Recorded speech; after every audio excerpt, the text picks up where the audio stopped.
우리가 이 제자반 전체 3학기 그리고 한 학기마다 주제를 2개씩 다룬다 하는 그게 전체 걸어가는 지도라 그럴까요? 그거를 잠시 한번 또 떠올려 봅시다. 우리 기독교의 신앙 고백은 전통적으로 보면 사도신경에 그게 다 담겨 있는 거죠. 근데 사도신경은 우리 기독교 2000년 전통에서 4가지에 대한 신앙 고백이다 이렇게 해석을 해왔어요. 첫 번째가 성부 하나님, 두 번째가 성자 하나님이신 예수 그리스도, 세 번째는 성령 하나님, 성부, 성자, 성령. 그리고 4번째 신앙 고백이 교회에 대한 신앙 고백이다 이렇게 얘기를 했습니다. 나는 거룩한 공교회를 믿습니다. 공교회, 그게 이제 교회에 대한 신앙 고백이죠. 이 4개에다가 5번째는 우리가 사는 사회, 이 사회에 대한 가르침, 그거를 5번째로 넣고, 그 다음에 6번째는 사실은 뭐 앞에 다 의미상으로 들어가 있는데 변화에 대한 거. 우리 기독교 신앙은 근본적으로 변화에 대한 가르침이라고 볼 수 있습니다. 기독교 신앙은 지식의 체계가 아니고요, 또는 무슨 뭐 학문의 체계도 아니고, 기독교 신앙은 근본적으로 삶의 변화에 대한 것입니다. 이 변화는 얼마나 철저한지 새롭게 창조되는 것, 그거라고 볼 수가 있습니다. 고린도후서 5장 17절 유명한 구절이죠. 그런즉 누구든지 그리스도 안에 있으면 새로운 피조물이다. 이전 것은 지나갔으니 보라 새 것이 되었도다. 근데 그 말씀에 새로운 피조물 요 표현이 있는데, 이게 태초에 하나님의 천지를 창조하시던 바로 그 창조에 대해서 얘기를 하는 거예요. 창조에 하나님이 창조를 하시니까 피조물이 생긴다. 우리가 구원받는 것은 하나님으로부터 새롭게 창조되는 거예요. 그러니까 얼마나 큰 변화예요, 그렇잖아요. 또 예수님을 안 믿던 사람이 예수님을 믿는 것을 예수님께서 요한복음 3장에서 그렇게 가르치셨죠. 니고데모하고 대화하시는 장면에서 거듭나는 거다. 뭐 편하게 얘기하면 다시 태어나는 거다. 근데 사람이 이 세상에 어머님 태중에서 세상에 출생하는 거, 그게 태어나는 건데 또 한 번 태어나는 거다. 그러니까 얼마나 큰 변화예요. 그래서 우리 기독교 신앙은 근본적으로 변화입니다. 인류 역사 가운데서 우리 기독교 역사가 쭉 오면서 기독교에 대해서 가장 반대되는 또는 적대적인 그런 사상 또는 가치관의 체계가 있는데, 그게 유물론 철학이고, 또 거기에 근거해서 이 공산주의라는 게 사회적으로 출현한 거죠.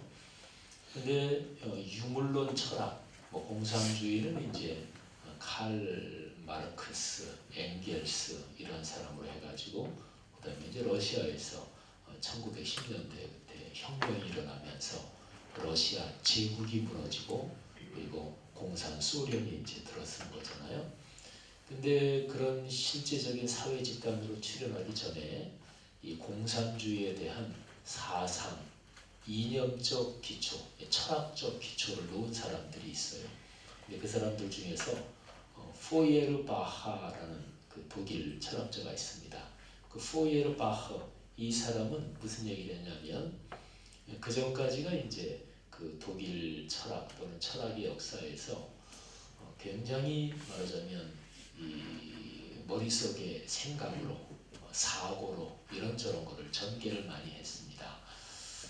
뭐 그냥 고등학교 때나 이런 때부터도 다 이렇게 들어오셨던 헤겔이라는 철학자가 있어요. 근데 헤겔이 대표적인 사람이 있죠. 그래서 그런 거를 관념론이라 그래요. 그러니까 주로 이제 관념, 이 머릿속의 생각으로 세계가 이렇다, 존재가 이렇다, 뭐 이런 거라는 거죠. 근데 포이에르바흐라는 그 철학자는 무슨 얘기를 했냐면, 지금까지 철학자들은 세계를 해석만 주로 해왔다. 근데 문제는 해석이 아니다. 문제는 세계를 바꾸는 이런 얘기를 했거든요. 그러면서 이제 유물론 철학을 얘기를 했고, 그리고 실제로 이 공산주의 국가의 탄생, 집단의 탄생 이런 거는 유물론 철학에 근거를 두고 있습니다. 근데 거기서 얘기한 게 그거예요. 지금까지 철학자들은 세계를 이렇게도 해석하고 저렇게도 해석했는데 문제는 해석이 아니다. 문제는 변화시키는 거다. 근데 사실은 그게 해석이 아니라 변화다. 그게 기독교 신앙의 본질이기도 합니다. 물론 이제 역사적으로 보면 어떤 새로운 사상이나 이런 게 탄생하면서 그 전에 있던 거를 완전히 뒤집고 나올 때는 표현 자체를 극적인 표현을 쓰는 거예요. 변화되기 위해서는 그 중간 과정으로서 해석이 필요합니다. 근데 이제 그 포이에르바흐라는 사람은 해석만 했지 그 다음에 변화 거기까지는 가지 못했다. 이런 얘기도 될 수 있어요. 그래서 우리 기독교 신앙, 성경적인 기독교 신앙은 뭐냐면 우리의 인생, 삶 여기에 대한 올바른 해석, 그리고 이제 거기서 절대로 끝나면 안 되고 그 해석이 삶의 변화로 이어지는 거죠. 그래서 우리 제자반 훈련에서는 이렇게 6가지 주제를 다루는 거예요. 성부, 성자, 성령, 교회, 사회, 변화 이렇게 되는 거죠. 우리 이번에 첫 번째 학기로 2가지 주제 중에서 성부 하나님에 대한 거는 5과로 해서 이제 끝났습니다. 오늘이 이제 6과입니다. 31조 우리 교재 한번 펴시죠. 자, 6과는 말씀이 육신이 되시다. 이제 6과부터 10과까지 5과는 성자 하나님 예수 그리스도에 대해서 우리가 배우는 거예요. 자, 먼저 우리 교회 비전 문장과 중심 성경 구절 우리 한번 암송하십시다. 자, 비전 문장부터 시작. 하나님 말씀의 거룩한 리더십으로 그리스도인의 삶과 세계를 변화시킨다. 아멘. 사도행전 6장 7절 말씀. 하나님의 말씀이 점점 왕성하여 예루살렘에 있는 제자의 수가 더 심히 많아지고 허다한 제사장의 무리도 이 도에 복종하니라. 사도행전 6장 7절 말씀. 아멘. 자, 32쪽 보시겠습니다. 우리 기독교적인 그리고 성경의 가르침으로 성자 하나님 예수 그리스도 이렇게 얘기할 때 아마 무엇보다 대표적인 성경 구절, 성경 어디에서 예수 그리스도에 대해서 성자 하나님이신 그분에 대해서 가장 대표적으로 가르치느냐 이렇게 질문한다면 요한복음 1장이 한 3개 구절만 꼽아라. 그래도 이건 반드시 들어갈 것입니다. 저는 이제 우리 성자 하나님, 그러니까 기독론, 교리적이고 신학적인 용어로 말하면 기독론, 기독 이게 그리스도 이거를 한자로 표현한 게 기독 이렇게 되죠. 그래서 기독교 하면은 다른 말로 그리스도교, 그리스도이신 예수님을 신앙하는 그런 거다 이렇게 보면 되는 거죠. 요한복음 1장 1절부터 18절 참으로 아주 유명한 구절이죠. 자, 먼저요. 거기에 제가 5덩어리로 나눠놨거든요. 근데 첫 번째 덩어리 우리 한번 다 같이 읽겠습니다. 시작. 태초에 말씀이 계시니라. 이 말씀이 하나님과 함께 계셨으니 이 말씀은 곧 하나님이시니라. 그가 태초에 하나님과 함께 계셨고 만물이 그로 말미암아 지은 바 되었으니 지은 것이 하나도 그가 없이는 된 것이 없느니라. 그 안에 생명이 있었으니 이 생명은 사람들의 빛이라. 빛이 어둠에 비추되 어둠이 깨닫지 못하더라. 아멘. 예수 그리스도 그분을 요한복음은 1장 1절에서 말씀이라고 표현합니다. 말씀. 말씀이라는 그 단어를 우리가 일반적으로 생활하면서 쓰는 그런 용법으로 한번 생각을 해보세요. 어르신이 하는 얘기를 높여서 말씀이라 그러죠. 예를 들어서 교장 선생님 말씀 또는 할아버지 말씀 이런 거죠. 그래서 존경하는 또 어르신의 또는 어떤 분의 얘기를 예우를 갖춰서 존대해드리는 표현이 말씀입니다. 근데요, 이 말씀이라는 우리 한글 단어는 저는 이 단어를 이렇게 저렇게 생각하다가 참 이건 굉장히 깊은 뜻을 담고 있다. 우리 한글로 볼 때도 첫 번째는 다른 어떤 분의 얘기를 높여드릴 때 말씀 이렇게 얘기하지요. 근데 또 한편으로는 내가 어떤 분한테 무슨 얘기를 한다 그럴 때 내가 하는 얘기를 좀 이렇게 겸허하게 낮추는데도 또 역설적으로 말씀이라는 얘기를 합니다. 예를 들어서 제가 드릴 말씀이 좀 있습니다. 말씀 좀 드리겠습니다. 그럴 때는 내 얘기가 참 대단한 말씀이니까 잘 들으십시오. 이런 게 아니죠. 그죠? 그러니까 내가 하는 얘기를 겸허하게 겸양으로 표현할 때 또 말씀이라 그래요. 그 우리말 용법이 아주 재밌죠. 그죠? 제가 드릴 말씀이 좀 있습니다. 이러잖아요. 그죠? 그래서 말씀이라는 용어는 그렇고 그 다음에 또 하나 아주 중요한 거 요거는 라이센스가 저한테 있으니까 어디 가서 쓸 때는 부탁을 드리기는 이건 우리 교회 지목사가 이렇게 얘기한 거라고 이렇게 라이센스 출처를 밝혀주시면 좋겠습니다. 조금 전에 말씀이 남의 얘기를 존대하는 거다 또 내 얘기를 겸양하는 거다 그거야 뭐 국어사전에 다 나오는 거고 제가 말씀에 대해서 요한복음 1장 또 뭐 창조 이런 거에 대해서 가만히 전에 언제 한번 묵상하다가 말씀을 말하고 씀 이게 두 개가 있잖아요. 쓴다, 씀 이거는 쓰다 또는 실제로 사용한다, 뭐 작동한다, 활동한다, 움직인다, 쓰다 이렇게 그런 거잖아요, 그죠? 그러니까 말이 작동하고 살아 움직인다.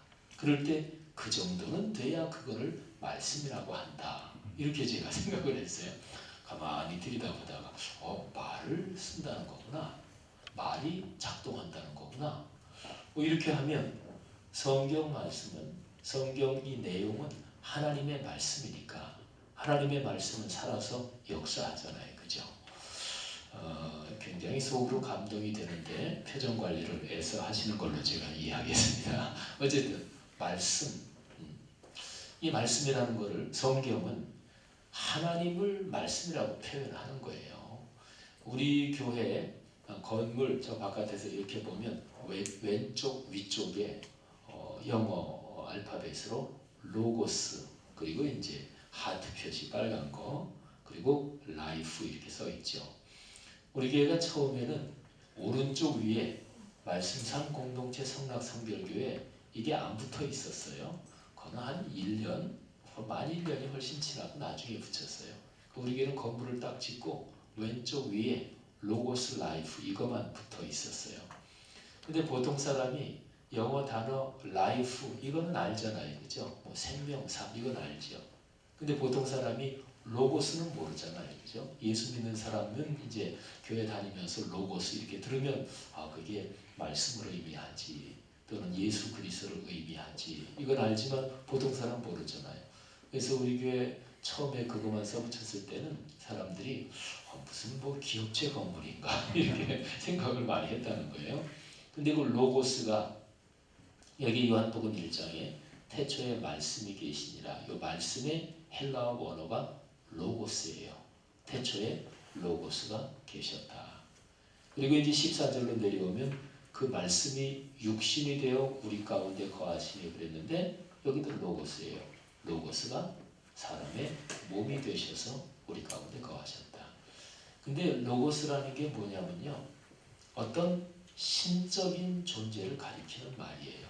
그러니까 요한복음이 기록되던 예수님이 사시던 그 당시에 세계에서는 헬라 세계에서는 로고스 그러면 어떤 신적인 존재를 근데 그 당시 일반적으로 쓰이던 그 로고스라는 단어를 말하자면 기독교적으로 가지고 와서 구세주 예수 그리스도를 가리키는 말로 그렇게 사용을 한 거죠. 사람들이 쓰는 말로 해야 알아들을 거 아니겠어요. 그죠? 기독교 복음은 늘 그런 노력을 해야 돼요. 사람들이 알아들을 수 있는 단어로. 그러니까 복음을 전한다는 것은 다른 말로 소통을 말합니다. 그러니까 어쨌든 성자 하나님 예수 그리스도를 말씀이라고 표현하는데 이 말씀은 로고스는 살아계신 인격체를 말하는 거예요. 인격체. 우리가 말씀이라 그럴 때 단지 그 얘기하는 내용, 이메일이 왔다. 그러면 이메일 내용, 편지가 왔다, 문자가 왔다, 그 내용 이것만을 의미하는 게 아니라 바로 그 말씀을 주신 그분의 인격 자체를 말하는 것입니다. 어쨌든요, 요한복음 1장 2절에 예수 그리스도를 설명하기를 그분은 태초에 말씀이 계셨는데 그런데 그 말씀이 하나님과 같이 계셨고 아니 말씀이 하나님이시다. 그리고 하나님이 천지를 창조하실 때 그 말씀이 같이 천지를 창조하셨다. 말하자면 그런 거예요.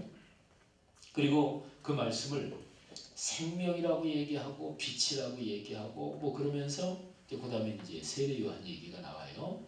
그런데 어쨌든 참된 빛, 그 빛이 세상에 와서 세상을 비쳤다. 그리고 우리가 이미 암송하는 말씀 12절 유명한 말씀이죠. 영접하는 자 곧 그 이름을 믿는 자들에게는 하나님의 자녀가 되는 권세를 주신다. 그러니까 태초부터 계신 인격적인 하나님이셔요. 그걸 말씀이라고 표현하고 모든 만물이 그를 통해서 창조되었고 근데 그 태초부터 계신 말씀과 하나님이 빛이 비치는 것처럼 이 세상에 사람 몸을 입고 오셨다 그런 거죠. 그래서 그분을 믿으면 하나님의 자녀가 된다. 자, 14절입니다.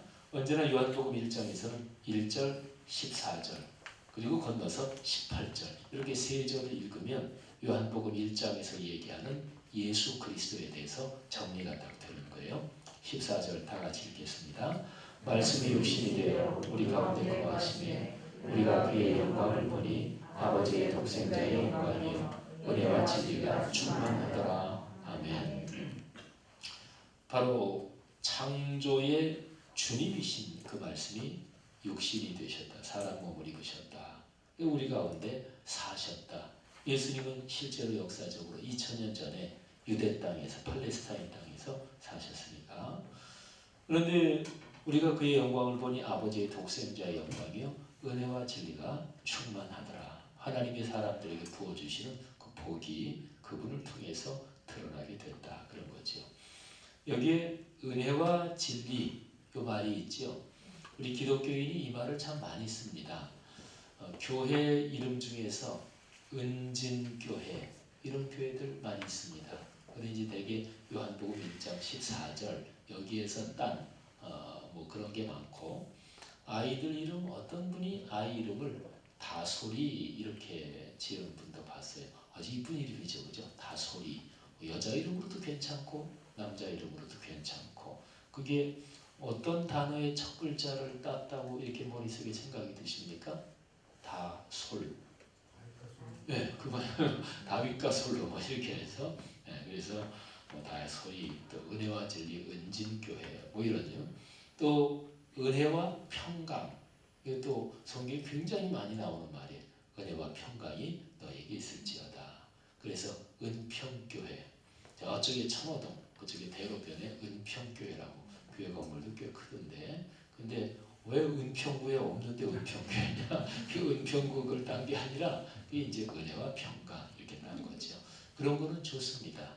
그리고 이제 여기 뭐 이제 뭐 한참 젊으신 분들 혹시 뭐 이제 아이가 결혼해서 우리 저쪽에 우리 좋은 우리 청년 결혼해야 되는데 어쨌든 우리 저기 손주도 낳으시거나 아이가 낳을 때 그런 성경의 이름 가지고 그렇게 하는 것 그건 아주 좋습니다. 아이가 자기 이름을 생각하면서 예를 다솔이다. 너는 다윗과 솔로몬 그 첫 글자를 딴 거야. 그러면 그게 아이한테 내가 누구냐 여기에 대해서 말하자면 자의식을 주고 자부심을 주고 이제 그러는 거죠. 그래서 이제 부모가 아이들 이름을 짓고 아이들이 자기들이 생각할 때 조금 이렇게 뭐 놀림감이 된다 이런 경우도 있어요.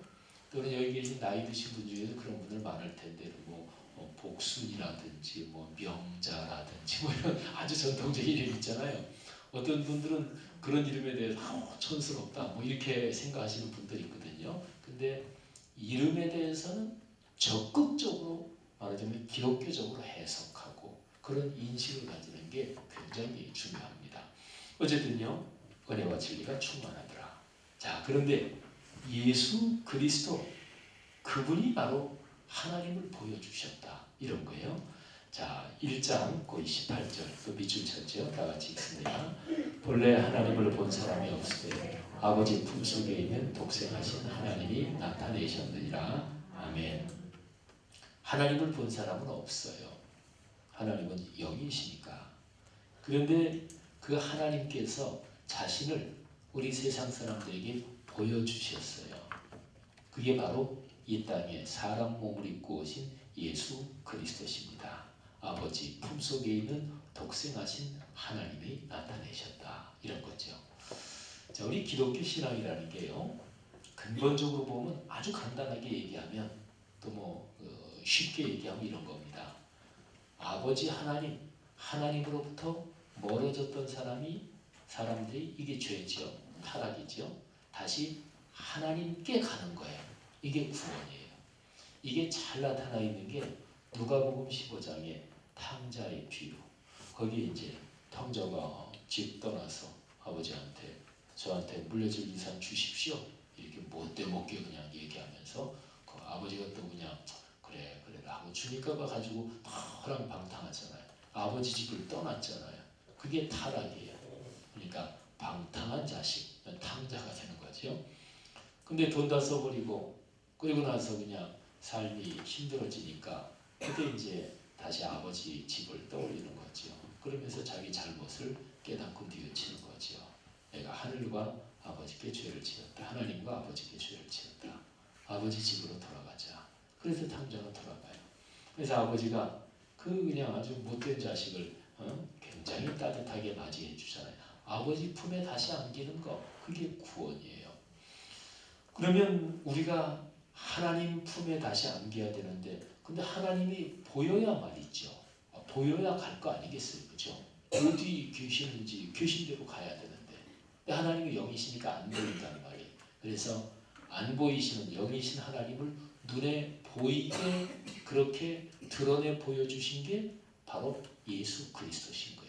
그래서 보통 기독교 신앙에서 하나님 아버지, 성부 하나님, 성자 하나님, 그냥 보통 상식적으로 이렇게 얘기할 수 있는데, 우리 사람, 우리 편에서 하나님께로 간다 그럴 때는 눈에 보이게 제일 처음에 어디를 통해서 가느냐, 그 경로 또는 과정, 이걸 얘기하면 우리 사람이 하나님을 알 수 있는 끈앞을 또는 이 알 수 있는 이 계기가 뭐냐면 바로 예수 그리스도예요. 그래서 기독교 신앙에서는 예수 그리스도, 이분에 대한 게 중요한 거예요. 근데 예수 그리스도 그분은 지금은 또 안 계시잖아요. 2000년 전에는 계셨지만 지금은 안 계시잖아요. 근데 예수 그리스도에 대해서 기록해 놓은 말씀이 뭐냐? 그게 66권 성경이에요. 그래서 기독교 신앙은 66권 성경 이거 붙들고 가는 게 기독교 신앙이에요. 그래서 66권 성경의 말씀, 이 말씀을 통해서 하나님께서는 당신을 보여주시고 또 당신의 뜻을 우리에게 가르쳐 주시고 이 말씀에 있는 내용이 우리의 삶에 살아 움직이게 하는 거예요. 이게 기독교 신앙입니다. 그래서 기독교 신앙에서 예수 그리스도를 통해서 하나님을 보여주는 아주 구체적으로 이 말씀, 이거를 부인하면 그게 이제 잘못된 신앙인 거죠. 그리고 예수 그리스도 그분을 통해서 하나님을 아버지께로 간다, 이게 없으면 그게 이제 잘못된 신앙이에요. 그래서 거의 모든 이단들은요, 지금 신천지 교주인 이만희씨나 옛날에 박태선이든 통일교 문선명이든지 간에 모든 이단들은 예수 그리스도, 이단이 이제 기독교를 빙자하면서 이제 자기들 그 왕국을 세우는 거니까 기독교를 빙자하는데 기독교의 중심 구조가 예수 그리스도를 통해서 하나님께 가는 거거든요. 그러니까 예수 그리스도 그 자리에 이단의 교주들을 세우는 거예요. 그러니까 이단들이 기독교 신앙의 근본 구조를 사실은 그 사람들을 꿰고 있는 거예요. 그러니까 근본적으로 꿰고 있으면서 그러면서 제일 중요한 자리, 거기를 이제 조금 틀어서 예수 그리스도 그분도 참 훌륭한 하나님의 선지자다 뭐 등등 그런 거는 이렇게 얘기하는 척하면서 그런데 그분이 완성시키지 못했다. 그래서 감람나무인 박태선이를 뭐 하나님이 다시 뭐 메시아로 보냈다 뭐 이런 식으로 언제나 하는 거예요. 사랑하신 여러분, 아주 중요한 거 66권 기록된 말씀 말하자면 예수 그리스도는 이 말씀의 형태로 우리에게 오셨고 우리는 이 말씀을 통해서 하나님께로 간다 그런 거죠. 자, 오른쪽 페이지 보면은요 거기에 마태복음하고 누가복음 이게 나왔는데 마태복음하고 누가복음에서는 각기 우리가 지금 여기 본 거는 요한복음 있잖아요. 그래서 예수 그리스도에 대해서 거기도 각기 나름대로 설명을 하고 있습니다. 그거는 여러분들이 한번 나중에 집에서 보시기를 바랍니다. 그리고 33페이지 제일 아래에 보면 거기 설명, 제가 설교할 때도 가끔 드리는 말씀인데 그거는 여러분이 잘 읽어보십시오. 그리스도, 메시아 이거는 각각 헬라어 히브리어인데 뜻은 똑같은 말이에요. 문자적으로 기름 부음을 받은 사람. 그리고 내용을 살려 번역을 한다면 세상을 구원할 주님, 곧 구세주 이렇게 얘기할 수 있는 거죠. 예수 그리스도 그분이 구세주이시다. 그분을 통해서만 하나님께로 간다. 이런 거죠. 우리 신앙에 이런 기초만요. 이런 기초가 분명하잖아요. 그러면 이단이나 이런 데 잘 안 빠집니다. 가장 기본적인 게 딱 정립이 되어 있으면 이런 걸 저런 걸 봐도 이거를 분간할 줄 아는 이제 힘이 있게 돼요. 예를 들면 가정주부들 뭐 생선을 살 때 어떤 생선이 싱싱하냐, 물 좋은 생선이냐 구분하는 방법이 있잖아요. 노하우들이 그런 거하고 비슷한 거예요. 그래서 성경적으로 기독교 신앙을 정리한다는 건 이런 면에서 대단히 중요합니다. 우리가 그리스도인으로 인생길 살아가면서 우리 예수 그리스도 그분에 대해서 기록된 66권 성경 말씀이 중심이다. 이것이 늘 우리의 삶에 분명하기를 바랍니다. 하나님 아버지 은혜 감사합니다. 참 오늘 기독론 예수 그리스도에 대한 가르침 첫 번째 시간으로 참 중요한 내용을 요한복음 1장을 통해서 봤습니다. 우리 제자반 훈련 같이 참여하는 우리 모두가 66권 성경 말씀이 이 땅에 오신 성자 하나님 이 신앙의 중심 사실을 늘 잘 붙잡고 걸어가게 도와 주옵소서. 축복합니다. 예수님 이름으로 기도합니다. 아멘. 감사합니다.